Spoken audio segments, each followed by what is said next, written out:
All right. So we're talking today about the ability to gather data from negative feelings. So think back to the time when you experienced those feelings, probably several times a day. And what is your inclination at that moment? What do you do at that moment? Do you browse your phone? Do you go into kind of dismissive mode and your thoughts start racing? Do you open the fridge? Do you call a friend immediately to complain? Right? So all of those things signal to us that we have discomfort with negative feelings, that we're not able to process this, which causes us not to be able to process this data. Negative feelings are data. So we'll discuss today what is the data that negative feelings provide us with, what we can do, how we can turn that into an awareness, and what are some practical steps that we can take in order to take that data into action, in order to understand what you're feeling, and then use that to transform. Use that to transform and reach the next level of awareness. So let me try again to actually share my screen. And hopefully that works this time. So what is the big idea? What is the big idea that I want us all to walk away with today? I want us to have clarity about the times where we're trying to numb. We're trying to numb these negative feelings because we don't feel good about ourselves, or we don't feel good about the situation, or we don't feel good about somebody overstepping boundaries. And what we're doing at that moment, right, to numb ourselves. I want to talk about the way to decode what that feeling may be showing us, right? So when we experience somebody stepping on our boundaries, or we experience like anger or a desire to yell or a desire to explain ourselves, right? Because something negative is happening inside. If we're reacting right away by, again, yelling or calling a friend or getting up or watching TV, scrolling, we're losing the ability to get the data about ourselves, what we like, what we don't like, in order to transform. I want us to walk away with one practical action to take in 24 hours, in the next 24 hours, and finally start building a relationship with discomfort, pressure, and self-doubt. That's what I want us to walk away with today. So the big idea, let's talk about the strong feelings that we actually care about, that show us that what we actually care about. Let's say that I have some sort of an agreement with a client about a delivery, and we agreed on the price, we agreed on deliverables, and I ask, did the delivery ask for payment? Somebody tells me our company policy is that we're only paying in 60 days. Now at that point, the desire is right away to start arguing, but we agreed, right? Anytime things are not going according to the plan, somebody's taking your agency or somebody is not doing what was agreed, it brings different feelings, right? Frustration, anger, disappointment. At that point, if we don't pause and sit in the discomfort, and if it's an email or a WhatsApp message, it's very easy to do, right? On a phone call or in a meeting, it's a little more difficult, right? Because people expect you to react right away. There is a way not to react right away, and we'll talk about the way. But if it's on the WhatsApp or an email, there's definitely time to sit there and practice noticing the feelings that are coming up, because that will tell you exactly what you need to know about your needs and what you care about. right? If this is something about overstepping bound, if this is an anger issue, you see the anger rising. People say, they feel tightening of the chest, kind of the throat, and the desire to yell. That's anger. Anger usually shows overstepping of boundaries. And in Kabbalah, we notice that you get a lot of tests. And so you'll notice that if you have a certain issue, if you have a certain reaction to events, they will keep happening. Potentially they don't keep happening, but you keep noticing them, right? We usually start noticing things when we are more aware. So you're going to start notice this happen more and more and get more and more opportunities to correct. Correction also happens over time, and there is a specific methodology on how to do the correction, right? So that's one thing that I want everybody to notice and start paying attention is this data and the signals of negative feelings. So step 1, do not numb, right? Step 2, notice, be aware. Now, step 3, let's see when we're avoiding action as well, right? In some cases, a reaction comes too fast. And in some cases, a reaction never comes, right? Because you don't act, right? Notice that. I notice that every single day. I know that's my thing. A lot of times when I don't want to hear from somebody, don't want to communicate with somebody, and I see the email popping up from them or a WhatsApp message, what do? I wait. I don't open it right away. Not because I'm super busy, because I'm delaying, right? Because I'm delaying, and it's that specific person. If it was my boyfriend, if it was my best friend, I would be checking the message right away, right? Depending on how good relationship is at that moment. But usually, yes. So why? Why are we delaying?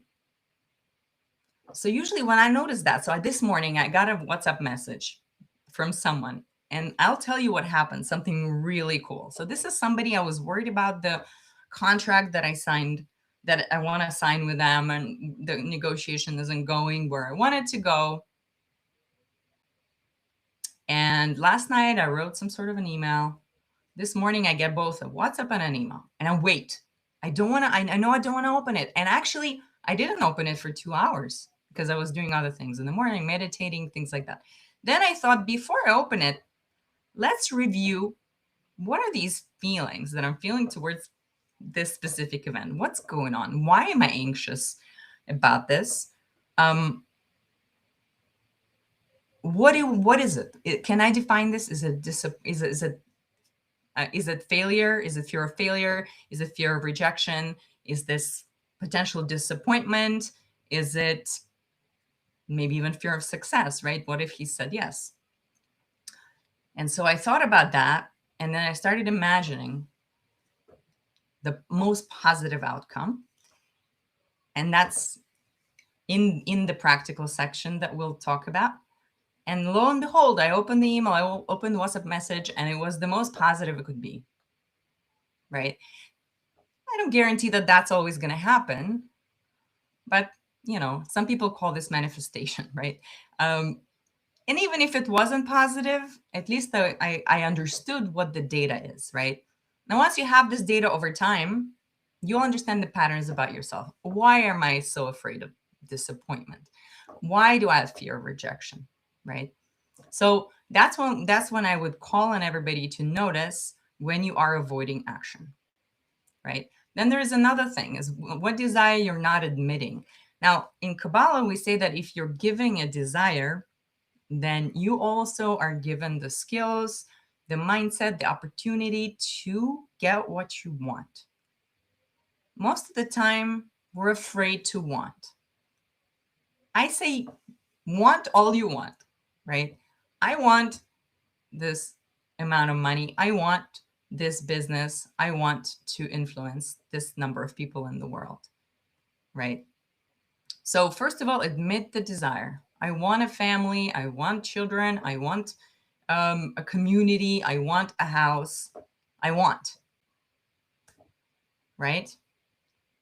Because if you want something, but you are not admitting that you want it, it will start to come out. right?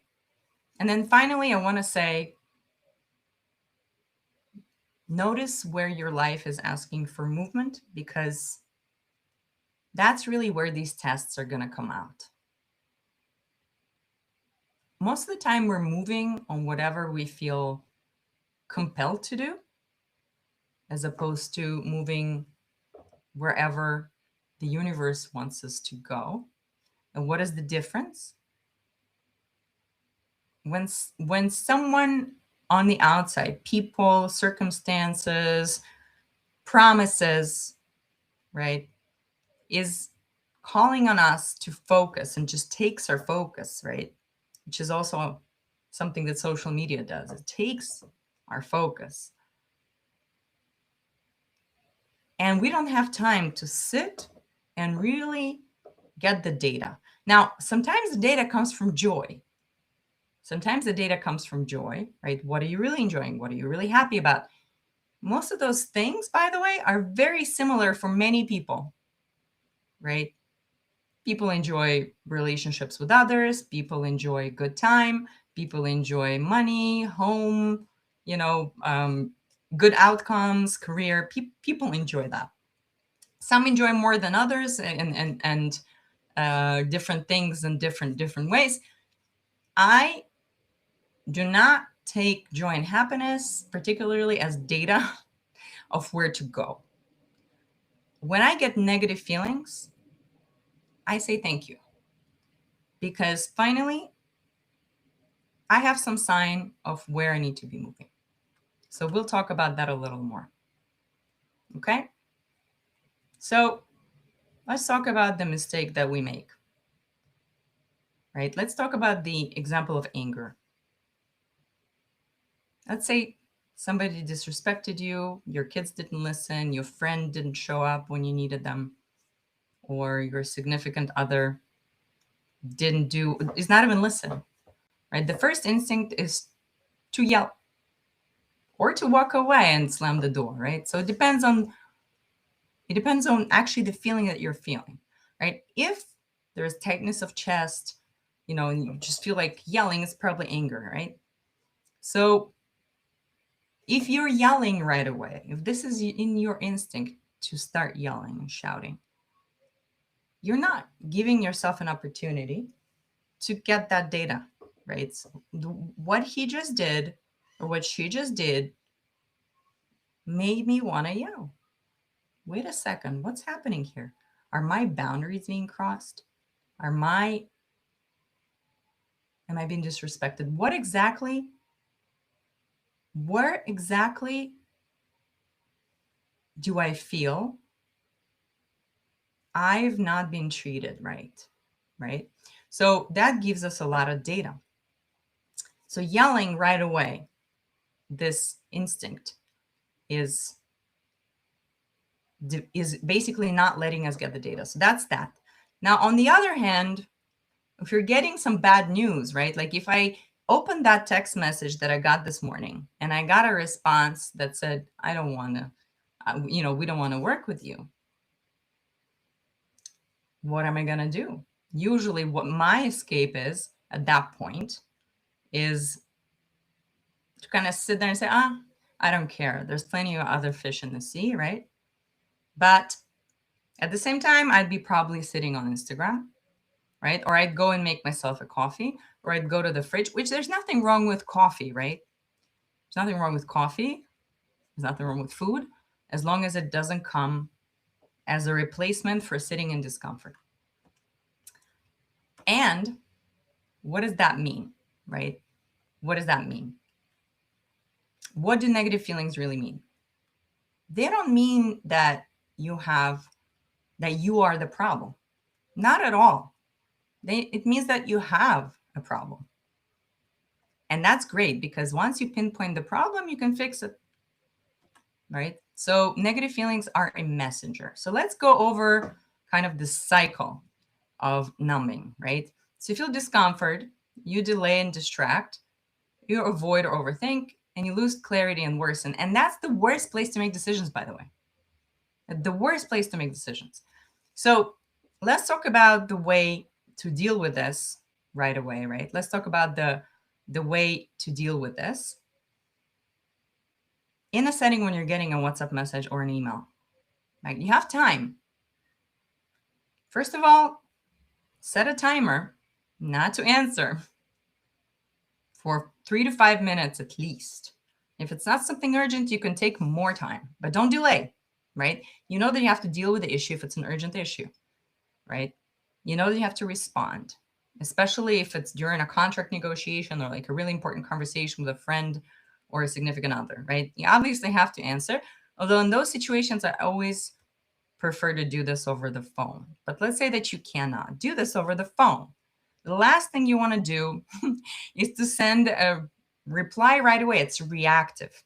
You didn't even get a chance, you didn't give a chance to your brain, which is this optimization machine, to process the feelings, to name them, right? So to download the data, it takes time to download the data, to analyze the data. And then from that place, think about your goals with that person, with that client, with whoever, and then act accordingly. Communication is a purposeful activity, right? When you do it. And when you receive it, it's data. Like, when you do it, it serves a purpose. When you get it, you need to take time and analyze it. Now, if this is in person, this is happening in person, obviously they're expecting you to respond. This is where a lot of the experts that I've heard and seen countless videos on YouTube, they will breathe in, count 1, 2, 3, 4, 5, obviously, and not verbally. That will make them look smarter. That will make them look like they actually thought about the answer. And then they will. Remember that their communication is purposeful. Are they here to close a contract, or are they here to make sure that they are respected? Technically both. Technically both. But there is a way to screw up the situation in a way that you're never going to get the contract if you react. And there is a way to show people that you need to be respected and still get the deal, right? And the same thing at home. Same thing at home. There is a way to tell people and to show people how to respect you without coming off as hurtful, right? And destroying your relationship in the process. So that is a totally different webinar, but it all starts with waiting for 5 seconds, right? So fuel framework, the way that I use my feelings as fuel. Feel it, name it, decode it, move with it, right? That's the framework. Feel it, name it, decode it, move with it. Every single situation. Sometimes I do this after the fact, not to dwell on a conversation, but you know how sometimes you're coming out of, let's say, an interview and you're like, oh, why did I say this? They probably thought I was an idiot. What's going on? So that's not a helpful way to go through it. So I remember a story. I don't know if it was Kobe Bryant or Steph Curry, like some basketball player was seen after a game sitting with his head in his hands because he missed every single shot, right? Or maybe there were like a couple of shots left in the end. All he had to do was shoot the last 3. He missed all of them. They lost the game. So he's sitting like this, and the reporter comes to him and says, wow, you must be feeling awful. He's like, awful? Why? It's like, well, you missed all the 3 shots. It's like, I don't feel awful. I'm just replaying the moment to see how I can behave better next time, right? How I can do this better next time. So that's exactly what I do sometimes. Let's say something went horribly wrong. What happened? What did they do to make me feel the way that I felt? What did I feel? Was it disappointment? Was it anger? And by the way, you'll notice about yourself what it usually is. It's not always, but almost always the same thing that causes you to freak out and lose the opportunity, right? Decode it, meaning, wait a second, this person just stepped on my boundary this way. What is the information there?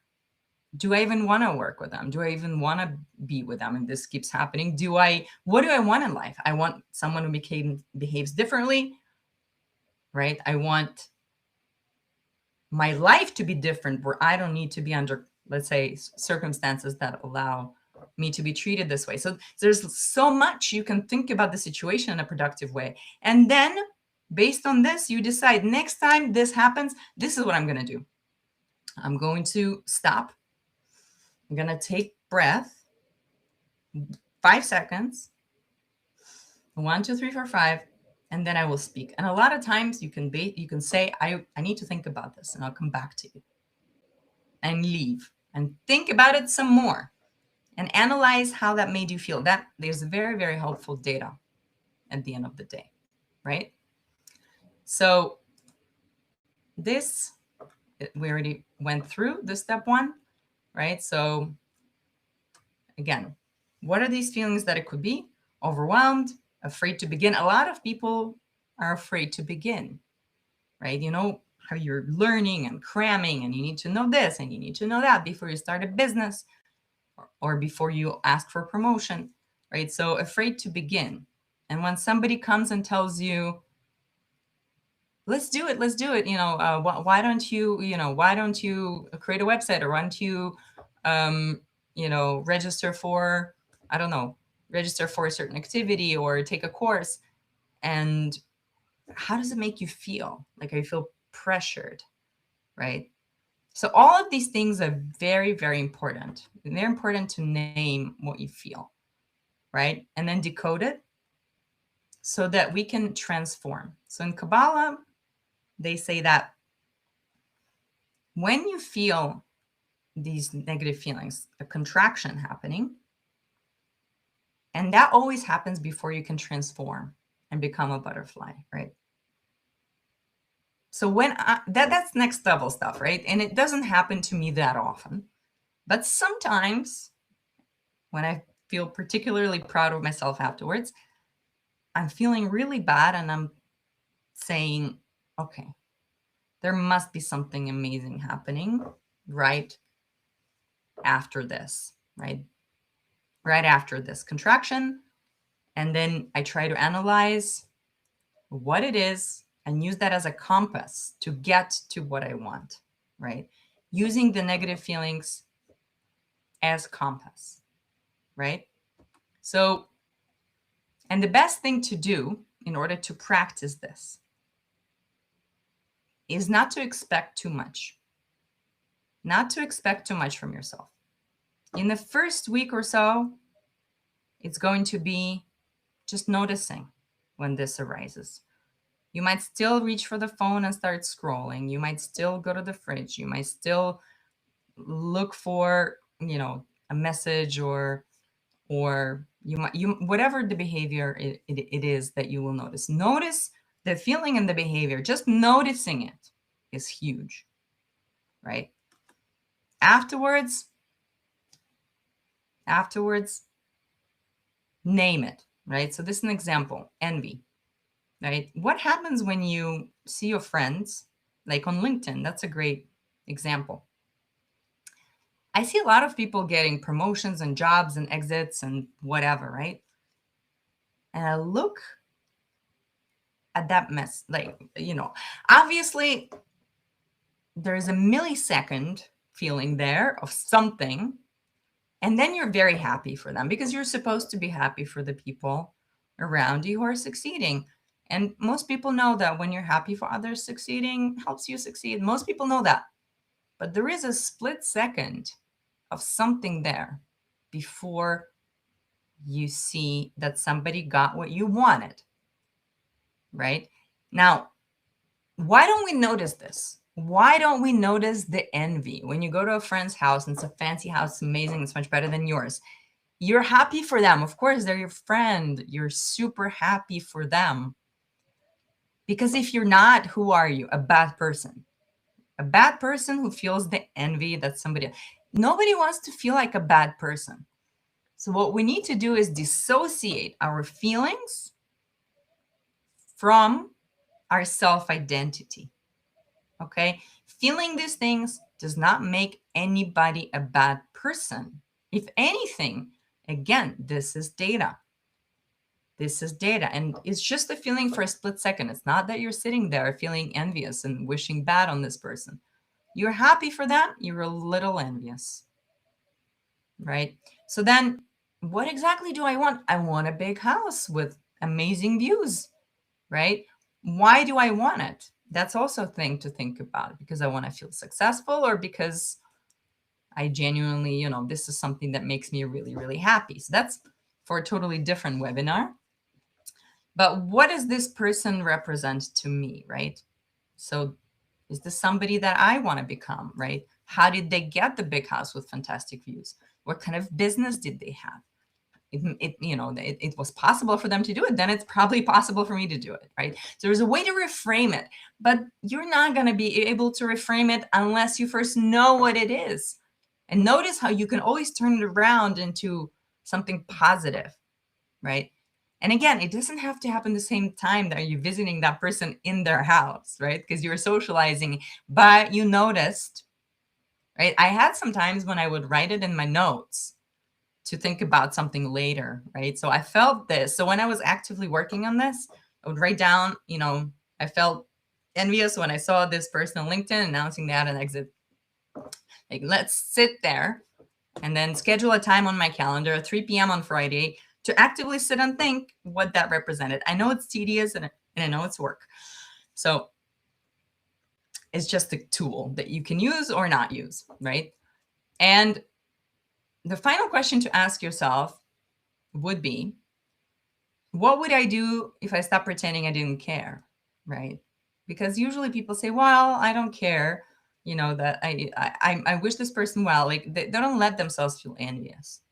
But what if we didn't pretend to ourselves? Obviously, it wouldn't be productive to show this to someone else, because actually you're genuinely happy for them, but just have this split second. By the way, a lot of times this happens when you have a split second of doubt. That is biggest data for me in my life, because I'm working currently towards having more trust in life. So every time I have a seed of doubt, it's incredible data. And I sometimes spend time and meditate on that. So I will call on you today to take one time, and I'm sure if you go outside and interact with other people, or maybe inside, if you have people inside, and you notice one reaction, and then put that down in a notepad on your phone or anywhere, or straight into your calendar to think about it on Friday at 3 p.m. or Sunday at 10 a.m., whatever. And sit there and go through this fuel framework. What did I feel? Name it, decode it, analyze it, and then see what it shows. What does it represent? And what would I do if I stopped pretending it didn't care? I didn't care. Trust me, you're going to get a lot of insight, a lot of data, right? So we already talked about the anxiety. A lot of people feeling anxious about making a decision. A bunch of my friends sometimes calling me when they can't make a decision. I used to do that all the time. In fact, I had a couple of friends where and before that I had my dad. When I had to make a decision, I didn't have time to sit and think through it. I straight reached for the phone and started calling people, because I thought talking it out would help me make a better decision. Turns out sitting in it helps you make a better decision, right? We already talked about the anger or frustration. I already mentioned the trap of turning emotion into identity, right? I am a bad person because I'm envious, right? Or I don't know where to go. I'm stuck. I can never make a decision. I'm so bad. I hear people saying, I'm so bad at public speaking, or, I'm so bad at making decisions. I'm so bad at interviews, so many things, right? And language matters, right? Language matters. And so I would invite everybody to stop saying that. And instead, just say, I need to meditate on this. I need to meditate on why I feel this way. Right? And so finally, let's talk about the hidden gold. Right? After you get enough data, because you cannot make decisions based on, or you cannot create a map of where you're going based on just one data point. You need to get a data set, right? So if you feel that you're always frustrated, like usually, it's like a frustration month. I'm always like walking like this. You can even see a facial expression, right? Like, like frustration, right? Or anxiety when your jaw is clenched and you grind your teeth and you always fidget and whatnot, right? Or you're sad, you feel depressed, right? Or jealousy, which we talked about, or you're angry, or you feel discomfort. Like a lot of ADHD comes with discomfort, like the clothing and this chair, and you constantly shift and you constantly move, you constantly touch your face, right? So it's in the body language, it's in the body. So that's data. Frustration means that something is not up to your standard. You're not living up to your standard. Your job is not up to your standard. Your relationship, your weight, your skincare. I don't know. Something is not up to your standard, right? You have to figure out why and fix it, or at least take steps to fix it if you can, right? Or improve it. Same thing with anxiety. Why do we feel anxious? Because we're afraid of the unexpected. So prepare, right? I remember when we had our first recent war. I don't even know if I should say that, but let's say after October 7th, everybody was in the grocery store buying all kinds of things, from batteries to flashlights to water and toilet paper, all of that. And I made a video which went viral. I made a series of videos that went viral on how to prepare for war and like all the checklists. And then I did another video which went even more viral on credit cards and passports and donor cards and all these things that you need to organize. So that was actually my way of dealing with anxiety. And no wonder other people connected to it, right? So I can go through this whole list, but in general, if you identify with any of these things, then you really know what is your compass, what is the map, right? So my thing, by the way, discomfort has always been my thing, and some anxiety, right? And some frustration, I guess all of these. But discomfort for me, until I understood that you just really need to move. I need to move. I need to be moving at a fast pace. I need to be moving. And it's not good for me to work in an office. So that gives you a lot of data. Once you realize what are you feeling most of the time, you're like, oh my God, now I know what is good for me is to set my own pace. Is to set my own pace. Unequivocally, all of these things, after I analyzed them, I changed my life. And I invite you guys to do the same. But that you can only do when you get the data, right? So why don't you guys right now do this?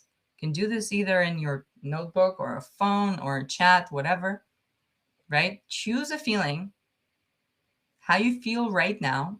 Maybe not on this webinar, but you might feel disappointed. I don't know. There's technical things, technical difficulties, but you can write down how you feel or how you felt today from one interaction you had with somebody. It can be in person, it can be by email, it can be watching the news, by the way, right? What you saw, how you felt at that moment, right?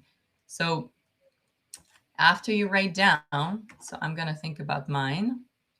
I already told you guys about mine, right? So when I got that email in the morning, I delayed opening it because I felt anxious. I felt anxious and a little bit unmotivated too to open it, frankly. Actually, now that I'm thinking about it, I wonder why. So don't jump to a conclusion, right? Don't jump. I think I was unmotivated more than anxious. Right? So when does this feeling usually appear? when I don't know if things are going to go my way, right? It's a lack of control, right?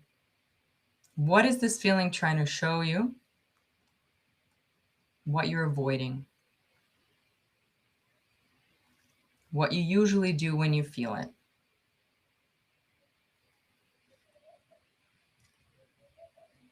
And then you go into what you secretly want. So I will have one brave person come up, and we can go through this exercise actually in a minute, because it is very, very telling once you actually do it. Very telling, and gives you a compass. I know that not all of us have hours in a day to sit there and analyze our feelings. So I usually schedule that in the calendar, right? So this is the framework that the feeling, that data is showing me that I need to do something. And then you commit to taking one action in the next 24 hours, right? It could be as small as paying attention when that feeling comes again, right? Right? So who is the brave soul who wants to come up and do this with me? Irene, Eitan?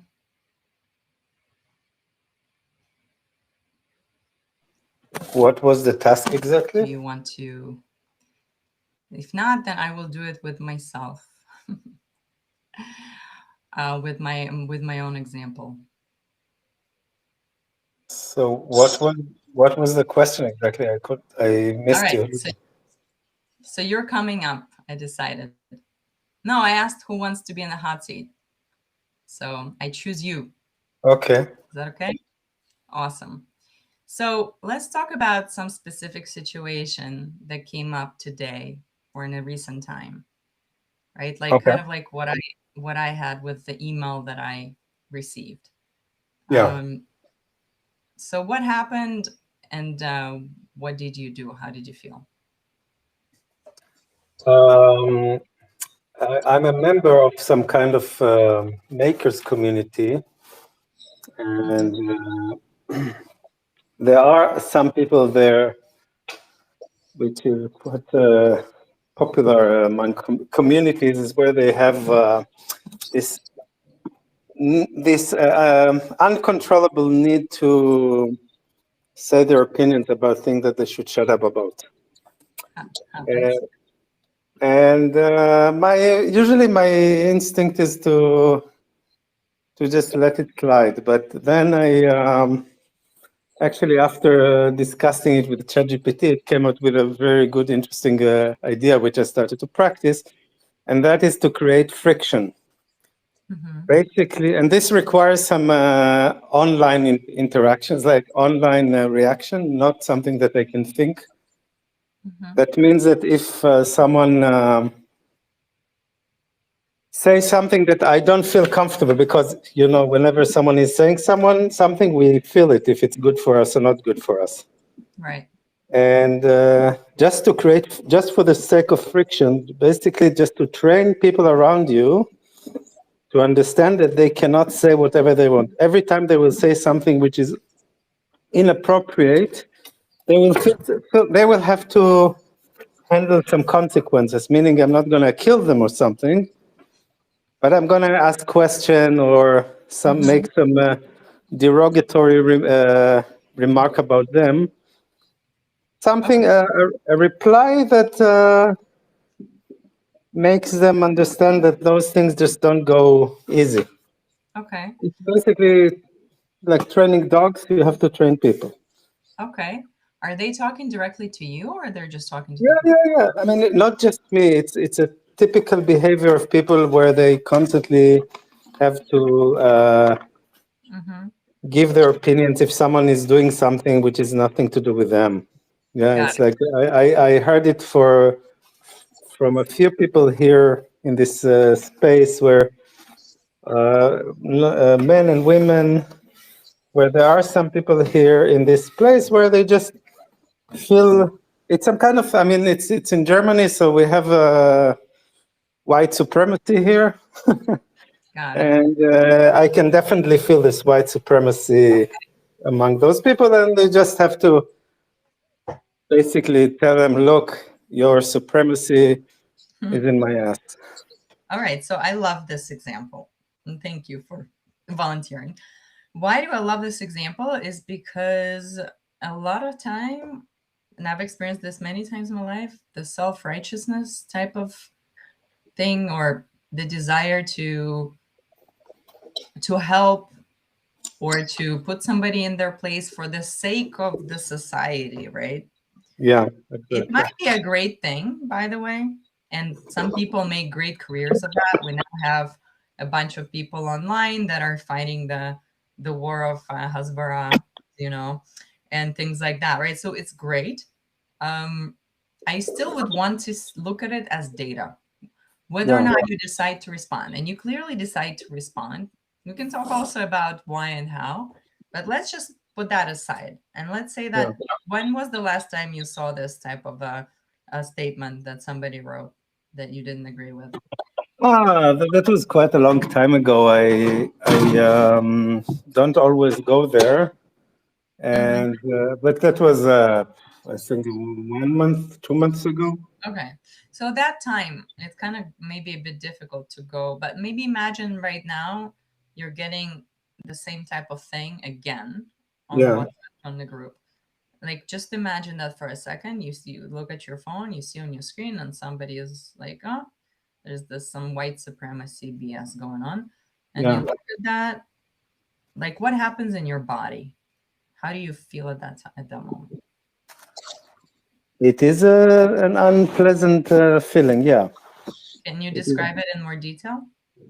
Like, what happens in, like, literally, what happens in your hands, in your chest, in your face? What kind of unpleasant? Like disgust Um, or Good question. I think I would say mostly some pressure in the chest. I guess some kind of tension. Mhm. Yeah, Okay. Some kind of tension. And what yeah. is your immediate impulse after that? Is it to reply? Is it like what normally happens? Well, my impulse is usually to let it go with a self belief that I'm above this kind of shit. Like, okay, they said whatever they now they feel good about themselves. Good for them. It's not affecting me. Uh-huh. Okay, got it. So your impulse is actually to block it mentally. Exactly. Oh, okay. So you just want to go back to your life. But then something brings you back and kind of nags at you to go and react, right? And what is it? Why did you go to ChatGPT to find Because it's some kind of pattern that I started to detect.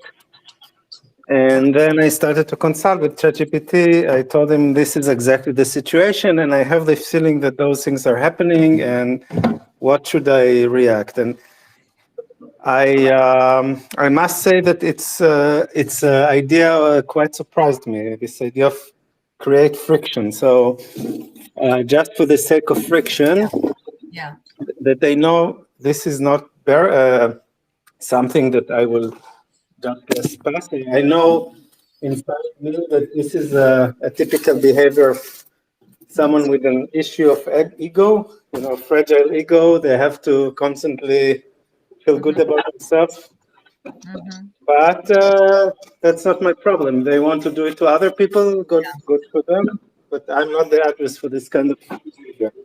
I understand. So how does it make you feel after you enter this friction? And by the way, it's a standard kind of a standard thing that they teach you in Hasbara, for example. And Yeah. is you don't contradict. You ask questions to see the seed of doubt. And so about in terms of your behavior, like so it makes you feel so you see something that's some sort of injustice and your first instinct is to ignore. So the negative feeling that keeps coming up is this what you said, the frustration, tightening in the chest, like somebody stepped on your boundaries up, it seems like. You have Yes. a boundary. You're in this group. Somebody stepped on your boundary, and the trigger is injustice, right? So, as you say, okay, great. So we've established that, right? So someone stepped on your boundary, and the situation is injustice. And so, what are you trying to decide, change, or act on? Well, you're saying that first you try to decide even if to answer, but now Yeah. you're answering every time. No? Tell Yeah. me. Yeah. Exactly. Exactly. That's right. Yeah. So you just actually decided that the way for you to feel better about it and to deal with it is to kind of put them in their place. All right. So they're not going to be stepping on your boundary, Exactly. Or right? at least that they know that they have stepped on a boundary, and I'm basically letting them know. Yeah. And what happens if you don't respond? How are you gonna feel? And it doesn't feel good because it feels like I don't deserve this kind of behavior. Okay. So something to think about, right? So besides the fact whether or not you should respond, that's not interesting to me. What Sorry? would be whether or not you should respond? That's Yeah. not something for anybody to judge, Yeah. only for yourself. And if you feel like you're making a difference in the world, that's fantastic. The data set that we get from here, the piece of data that we should compare with other situations that are similar, right? Data here is that when someone oversteps your boundary, you feel like you have to act. And if you do not act and put them in their place, and you don't feel good, you feel discomfort, Yeah. right? So I would actually invite you to once not respond, and or at least for a long time, let's say 24 hours, and then you can come back and put the MFers in their place. But what are you feeling on that day, right? Like, and then analyze that a little bit. What are you avoiding? What is it that you really want, right? This, If yeah, this is basically the process I was doing until I started this discussion with ChatGPT.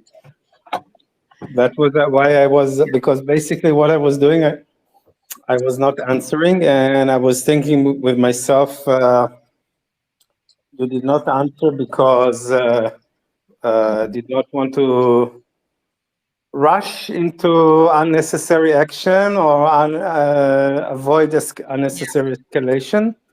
Hmm. But I realized that this is not working. So I did analyze everything. I did realize, okay, this is not okay. I Yeah. mean, the fact that it happened and it doesn't feel good, it means that it's not okay. It shouldn't be like that. All right. So then ChatGPT went and helped you to do something that Yeah. made you feel better in the moment. Yes. It doesn't necessarily mean that it allowed you to understand why, right? If this action comes after, and so ChatGPT is great. I use it for a lot of things. I stopped using it to make decisions because that's basically like asking a friend who might be as clueless as you are, but they Yeah. read an article about how to respond to haters. By the way, based on the advice on how to respond to haters, you're doing great. Right? Yeah. So what I would look into, notwithstanding this example, is other things where you feel pressured to respond instead of walking away. So maybe somebody is disrespecting you in traffic when you want to flip them a bird, or someone is crossing your boundaries or jumping in front of you in the queue, or what is the instinct to do? Some people shut up and some people are very vocal about it. It's okay to be vocal about it. If you spent 5 seconds at least, you did your 5-second breath, and you decided that you want to still put them in their place, right? Or you thought about maybe they're having a horrible day, maybe they're having, I don't know what, give them the benefit of the doubt, right? Or you could ask them, why do you, what is a good reason that you want to go in front of me? And maybe that's a good reason enough, and I'll let you. So there's different ways to deal with it when you have the data. So I would say look at other times that happens, right? And then what happens if you're not giving them the response? And what is that? Going back to the previous slide, 1 second. Okay, let's go through this. This is better. So what are you avoiding? When I'm not replying, when I'm not reacting. Well, when you are reacting, what are you avoiding? Contrary, I'm avoiding only when I do not react. My fear to react. And when I'm reacting, I'm overcoming this kind of instinct to not react. I see. So you had the fear to react. So, yes. Okay. So you're avoiding other people's anger at that point. Yeah. And now you're saying, I will sit in the discomfort. Okay. So actually, you know what? So that's kind of interesting, because you started posting things, and then you felt you were getting yourself into a different discomfort of certainty. You didn't like the discomfort of uncertainty, and you went into certain, like, now I know at least that they're for sure are mad or angry at me, but I exist, maybe, right? They know I'm here, and they know I'm against it. Yeah. So what do you secretly want? People not to intervene in things that have nothing to do with them. Okay, that's very surface level. What is underneath? What do you want them to know about you? What I like is to people to appreciate my choices, I would say, my not approval, but your sense of justice. My decision. This is what I want, and I don't care if you like it or not. Okay, and in the context of what they're saying, because it's not about everything that they're saying, because they could be saying something about design that is totally incorrect, and maybe you're not going to jump and start correcting them, right? It's just something specific about this supremacy thing. So the question is, what do you secretly want them to know or to feel about you? What I want them to know, I mean, first of all, basically what I want them to know, that I don't accept this kind of behavior where people are intervening in things that they have nothing to do with. Mm-hmm.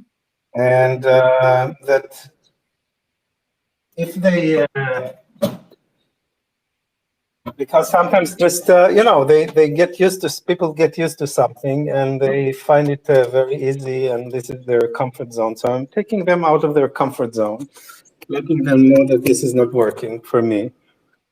Yeah. Well, it's probably more about you than it's about them, right? Whatever they feel is probably irrelevant, unless Totally irrelevant.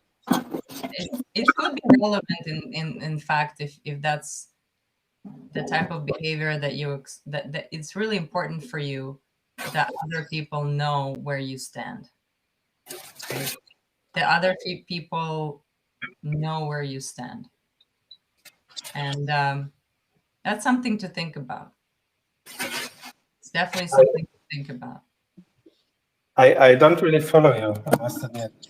Okay, so when somebody oversteps our boundaries, we can react or we can choose to not react, depending on the situation. This is one type of situation. There's another type of situation. And the learning of when to walk away from, and when it's not important to reassert the boundary, and when it is important to reassert the boundary, is itself a data. And when you feel compelled to establish that boundary, right, and to let other people know where it lies, that's also data. Because that means, right, what we saw here about the boundaries, right? When there is a boundary issue, right? So that's generally discomfort, anger, right, that we're dealing with here. And is basically maybe lack of movement, right? Lack of what? Lack of movement, being stuck, right? So if you feel discomfort, it doesn't seem like you're particularly angry at the situation. It's kind of you want to put them in their place. Yeah. Right. So you want to put them in their place, which basically means that you want to make sure that you have a place potentially, right? So there's lots of things it could be. It's something for you to think about, really. Yeah. And look at the series of data.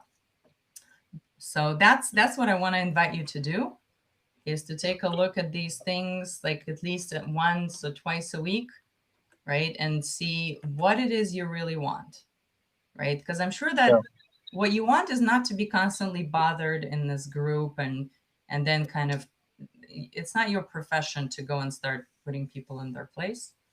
How does it really advance you in life? But it is an important indication of where you want to be, where you want to go.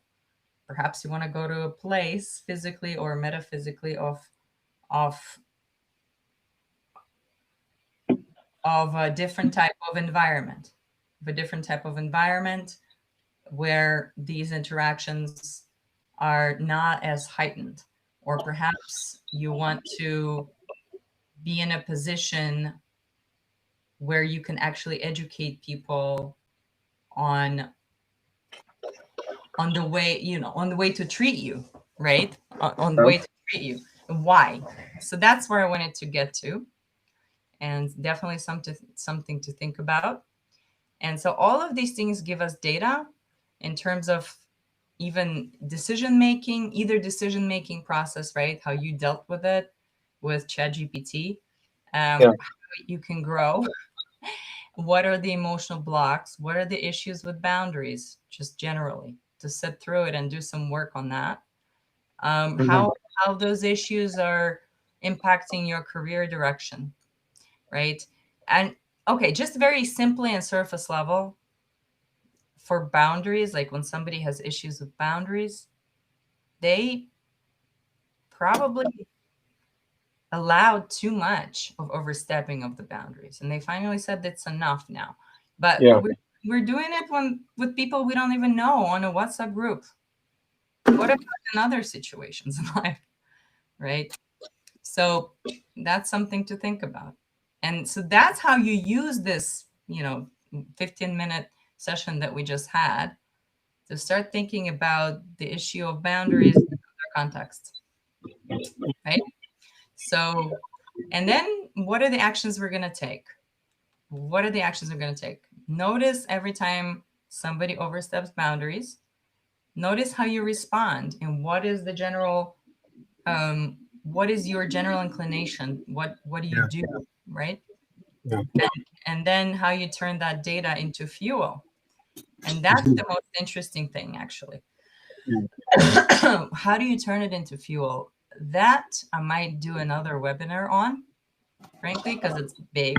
It's a big, big, big, big topic. Yeah. But if you watch the superhero movies, that's where you always have a hero who has some issues that they overcome, right? And then they usually have some flaw that they turn into their strength. And so what I like doing when I feel anxiety, I'll just give you just kind of like my 3-step process, how to turn anxiety into fuel, for example. I think about where this anxiety can actually be helpful today, right? For example, maybe it's going to be helpful in cleaning the house that is super messy and it gives me anxiety. Then anxiety is really good. Or maybe I have a lot of unfinished tasks and I have a lot of emails I haven't answered. So if I answer a couple of emails and I'm using my anxiety as fuel, like where anxiety is not going to be helpful, trying to meditate for me, right? That also could be a piece of data, right? There's like sitting with anxiety, sitting with discomfort. I do try 5 to 10 minute meditation, let's say. Usually the thoughts are racing and things like that. And then I'm like, okay, I cannot do it. Sorry, I cannot meditate right now. Let me go and take some actionable steps that are super productive. It's not scrolling on social media for half an hour. It's cleaning my house. It's answering emails. Or sometimes it could be that I know that I'm not aligned to my goals. And so sometimes when I have anxiety, I know this from my past analysis and trial and error. It's all about trial and error. But I use anxiety as a fuel and as motivation to go and reevaluate my goals. Like, what is happening, right? And if I was scrolling instead or calling a friend, I would miss all those opportunities to answer emails, to send proposals, to sit and reevaluate my goals. In order to do that, you have to be super aware about what you're feeling, because depending on what you're feeling, that's the fuel that you're going to use to help you in life and help you transform. So that's all I wanted to talk about. And thank you for participating. That was great. Thank you, Eitan. Thanks, everybody. Thank you. And we'll do this again. We'll do this again. Let me know if there's any specific topics that you want to discuss. All right.